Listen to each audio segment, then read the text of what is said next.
me welcome all of you to the drilling and blasting course. This is the second lecture on the rock properties and testing, where we will discuss about the how the different rock properties can be measured and how they are influencing the drilling operation while we are carrying out it in a rock. So, like every class, let us retrospect what we have studied so far. In our previous lecture, we understood the strength of the rock mass under the influence of compression, tension and shear. So, we have understood their measurement procedure, we have understood how they are influencing. We have also understood the different experimental techniques to measure the strength of the rock. So, at this point we are in a position to categorize different rocks according to their rock strength, and from there we can say it may be soft rock, it may be hard rock, it may be medium hard rock. So, from there we now let us see the other influencing parameters of the rock properties, and this class our objective is to know the other influential physical rock properties like hardness, elasticity, plasticity, abrasiveness, texture, structure, characteristics of breakage, and to understand the measurement techniques of these rock properties. So, let us start with the first rock property, that is hardness. So, hardness is considered to be the resistance of a surface layer to be penetrated by another body of harder consistency. So, that means, say suppose we are having a knife, the material is hard, how much hard against that knife is considered how easily the knife is basically scratching that material. So, basically that is the hardness of that material against the knife. So, in rock also we consider it is a function of the hardness and composition of its mineral grain, the porosity, degree of humidity. So, basically a rock material is considered hard if it is not able to be scratched by most of the other rock material. So, that is considered hard. So, hard is the one rock property, and it has been found most of the times if the rock material containing very hard grains. Okay. So, that material shows the larger hardness, and often the material formed under high temperature shows the high hardness with respect to the other rock material.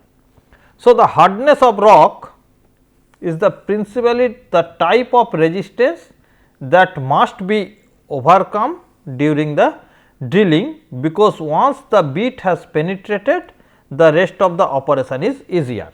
So, the rock layer, if the bit is able to penetrate this one, then the rest grains can be easily sheared off or may be easily crushed off.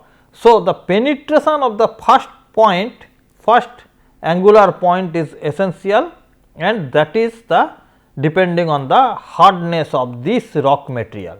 So, that is why hardness is basically a very important parameter while we are considering the drilling operation. The most popular test procedure of hardness is called Mohs scale hardness. Basically 100 years back Mohs has developed this scale, which is basically a number scale from 1 to 10. 1 is the talc and 10 is the diamond. Okay. So, there are 2, 3, 4, 5 up to 10 is there. The easier to remember this is called you can have something, say the German cat feared an oriental queen to complete death. So, T, the German's T is talc, G is gypsum, cat is calcite, F is feldspar, A is apatite, O is orthoclase, Q is quartz,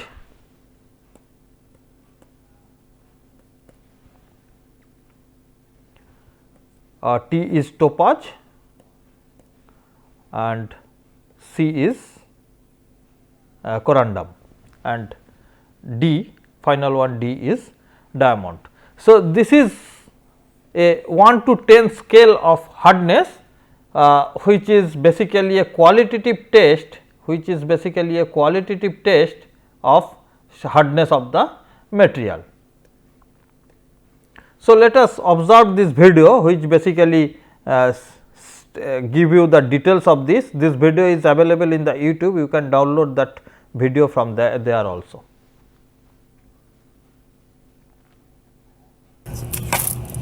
One of the factors used to identify minerals is their hardness, which means how well they resist being scratched by a harder mineral.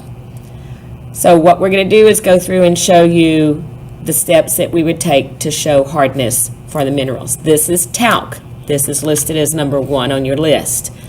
With talc, it's one of the softest minerals, and if you notice that even my fingernail will leave a scratch on it. This is number 2. It's called selenite. It is also a very soft mineral, and so we can also show that it will scratch of the nail is around 2.5. This is called calcite. It's number 3 on your list.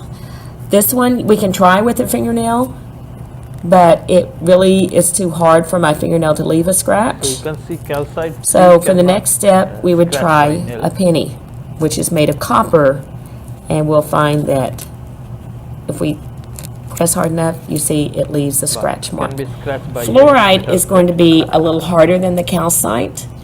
This time the penny is not going to scratch it, but if we take the fluorite, we can scratch the penny. So you see, can you see the scratch? Yes. Right there. Now we see it. Okay. Okay. So that means that fluorite is harder than the copper. Then we can also, but we can find something that's harder than the fluorite. If we use a blade, a metal blade, we can actually then scratch the fluorite. So it takes this is going to be harder than the fluorite is, because the blade scratches. Okay, we're getting a little bit harder. This is called apatite. This is number 5 on the list. We're going to find that the blade will also scratch it. Now this one's a little bit harder to see. The great blade will scratch it. Yeah, you can see it. But it's harder. It's harder for me to scratch it with the blade. So that's because this is harder than the fluorite that we scratched before that was a little bit easier to scratch. So we're getting harder each time. This is number 6. It's called feldspar. So this time, where we were able to scratch the others with the blade, this one is not going to scratch with the blade. Of around 6. If I press down, if even pressing down on it, I can't get it to scratch. So that means this is harder than the blade. But if I take a piece of glass, the feldspar can scratch the glass.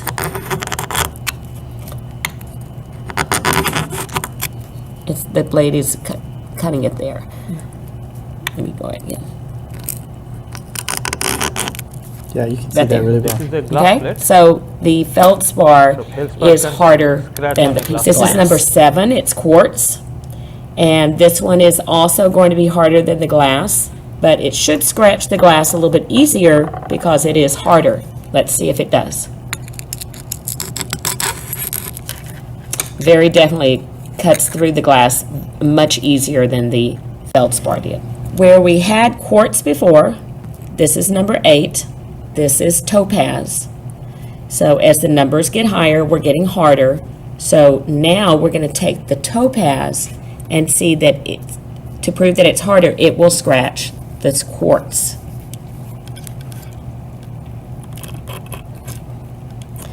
but it's a little bit harder to get them to scratch as we get harder and harder. This one doesn't want to leave. Okay, are we seeing anything? Not really.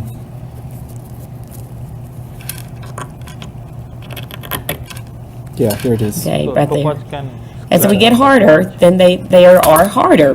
And so we're not going to get as easily a scratch as we did before. Number 8 again was the topaz. Number 9 is called corundum. Corundum is one of the hardest minerals that we have. And we're going to see that it does a pretty good job on scratching the topaz.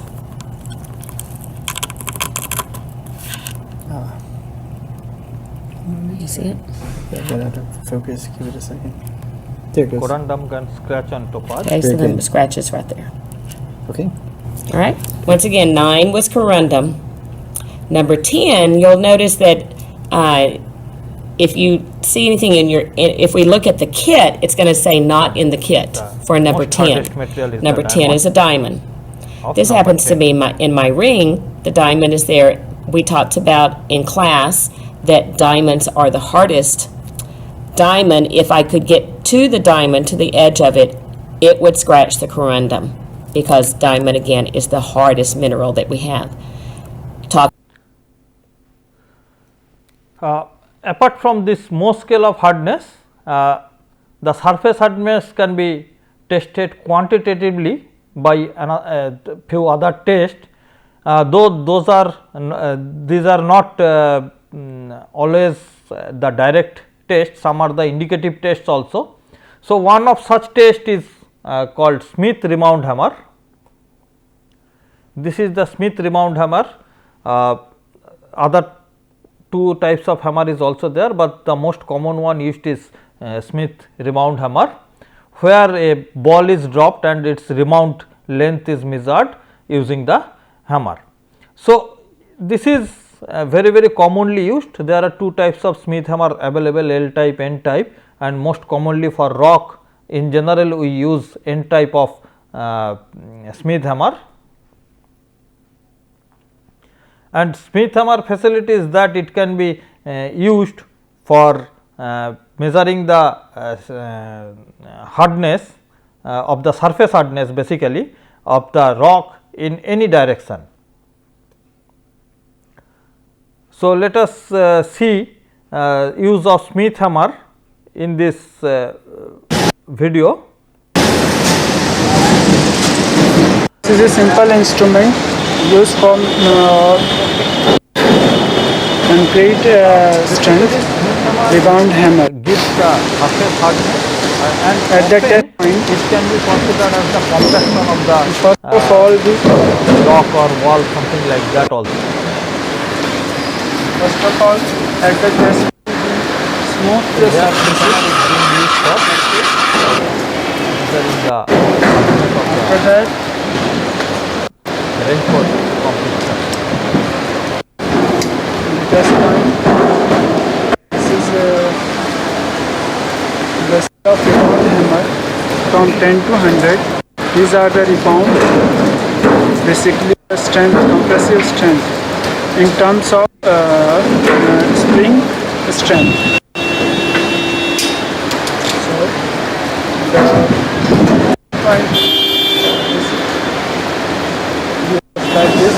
Position of hands. Very important. Push the hammer in the foot. It should be a straight. It shows the rebound number, that is 32. Once again at the test point, this is 32 and take 10 number of reels. This is 30. So we takes 10 number of samples, discards the value of higher and low, maximum higher and low from the sample. You can observe in the video that on rebound the indicator has moved up to the number, and that is why it is called rebound number. So, rebound number can be directly correlated with the other mechanical properties also. So, basically Smith hammer gives the surface hardness of the rock structure even when it is in the in situ, and this rebound number basically dictating the hardness of the rock surface.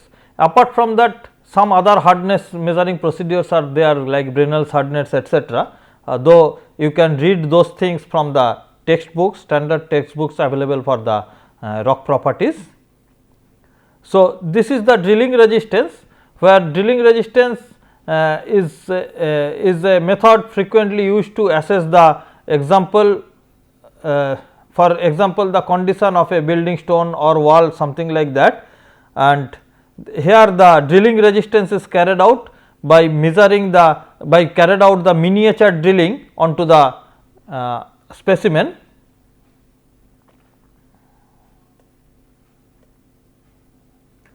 Hardness is also measured using the Rockwell scale. It is a hardness scale. It is a hardness scale based on the indentation of the indentation hardness of a material. So, basically this is a indentation test, where in this test hardness is determined by measuring the depth of penetration of an indenter under a large load compared to the penetration made by a preload. So, basically here the indenter is allowed to penetrate in the sample, indenter is allowed to penetrate in the sample with a small load and with a large load. Okay. So, say first the initially a small load is given onto the ball indenter or cone indenter, diamond cone indenter. So, and on the same indenter subsequently a large load in a separate experiment cycle, a large load is given to find out the penetration depth. So, using this penetration depth, this hardness is determined, where these A, B, C, D, these are constants are given depending on the for the rock soil scale, depending on the weight and types of balls also. Okay. So, these details are given. Using these details, the in the Rockwell scale, the hardness of the surface hardness of the material can be determined. So, let us observe one such video available in the YouTube for measuring the Rockwell hardness. The Rockwell hardness test, scale C. In this video, we will show how the Rockwell hardness test works using a gear wheel. The basic idea of this test method is to measure the permanent depth of indentation of a hard indenter under a test force. In the process variant scale C, a rounded cone made of diamond is used as an indenter. In step 1, the diamond cone is pressed onto the test piece surface with a minor force of 10 kilopons. The depth of indentation under this preliminary load is the reference point. In step 2, the test force is increased by 140 kilopons, which is acting as the major force. This means that an overall force of 150 kilopons is now acting on the indenter, and this force is held for a certain time. In step 3, the major force is removed again. While the minor force is still acting, the permanent increase in depth of indentation E is measured. This is how the Rockwell hardness is calculated. Rockwell hardness HRC is equal to 0.2 minus permanent depth of indentation E in millimeters times 500. Let's take a look at how the test is carried out in practice. The tester selects the conical diamond indenter and installs it in the testing machine. Diamond cone indenter.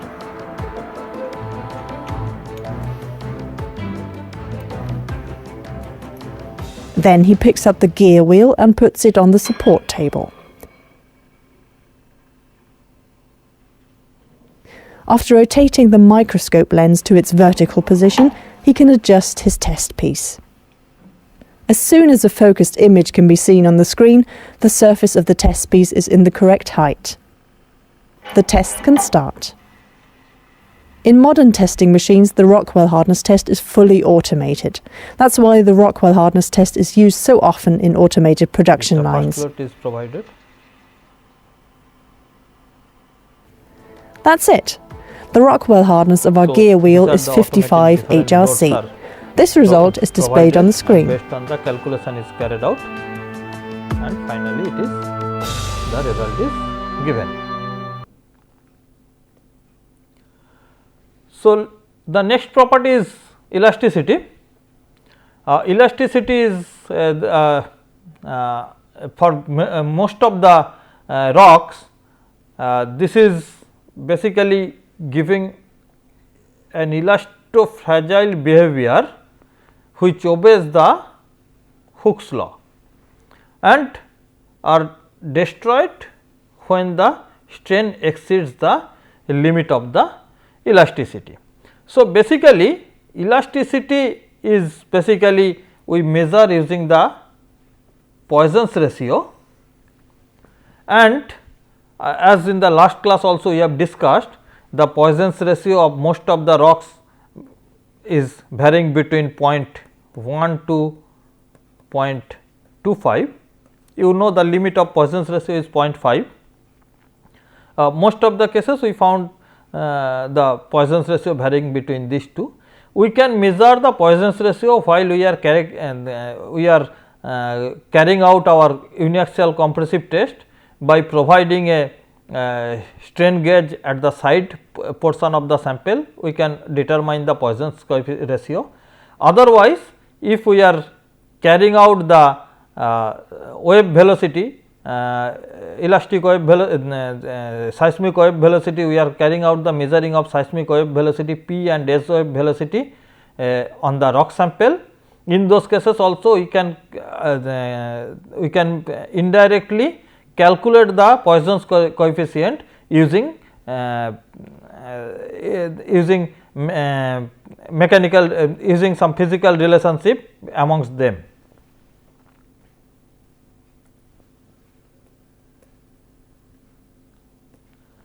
Plasticity begins when the rock stress exceeds the limit of elasticity, then plasticity comes, and residual stresses are becoming important when the plastic stage is there. So, plasticity depends upon the mineral composition of the rock and diminishes with an increase in the quartz content, feldspar and other hard minerals. However, most of the rock behaves more brittle nature than the ductile nature.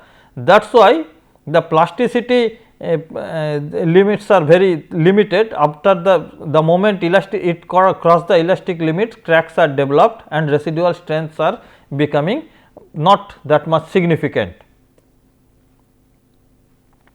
Abrasivity is one of the very important parameters when we are considering the drilling part, because abrasivity basically dictates the consumption of the drill steel by blunting the drill bits. Abrasiveness is the capacity of the rock to wear away the contact surface of another body which is harder.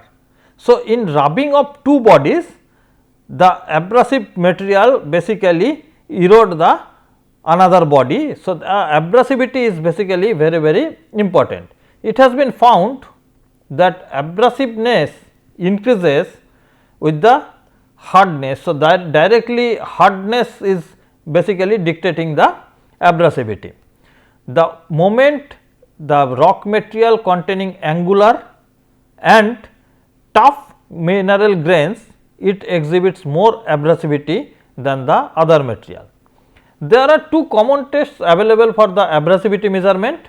One of that is very famous Searcher abrasivity test, another one is Simajek abrasivity test.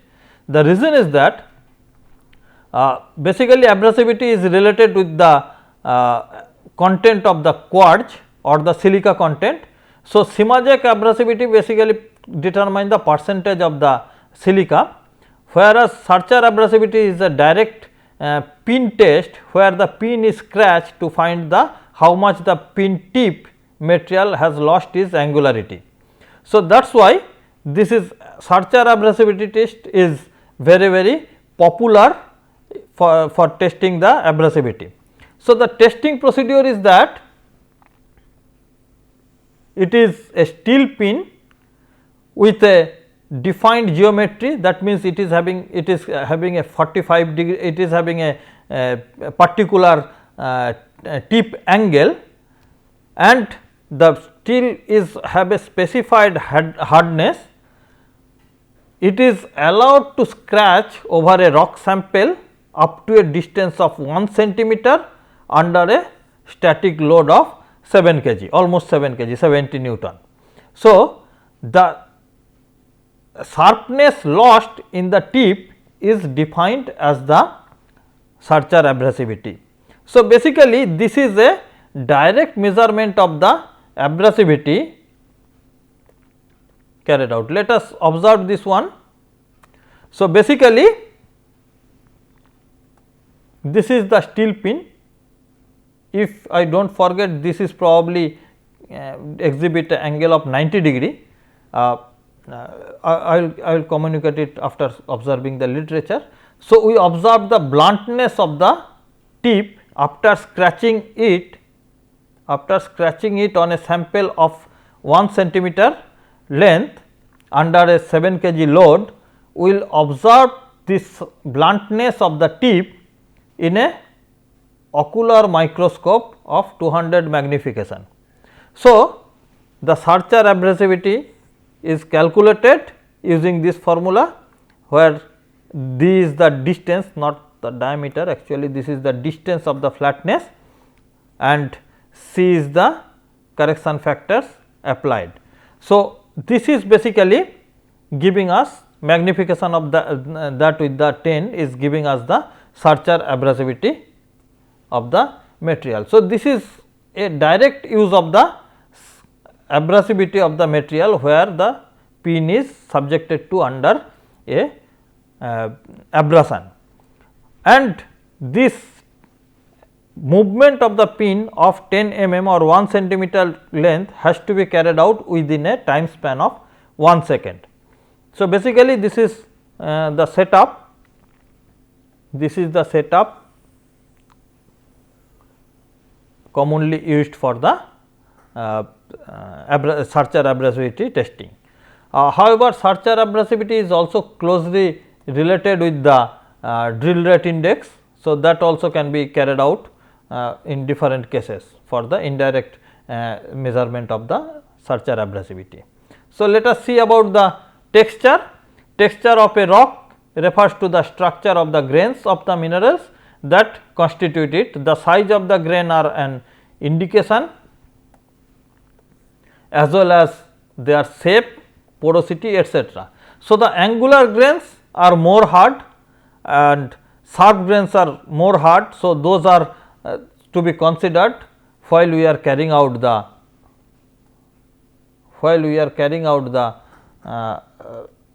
drilling operation on a rock. The structural properties of the rock mass is also important. Schistosity, bedding planes, joints, these are faults and their orientations are also very important while the drilling is being carried out. And ultrasonic testing is carried out to know the P and S wave velocity of the rock. This basically gives us the idea about the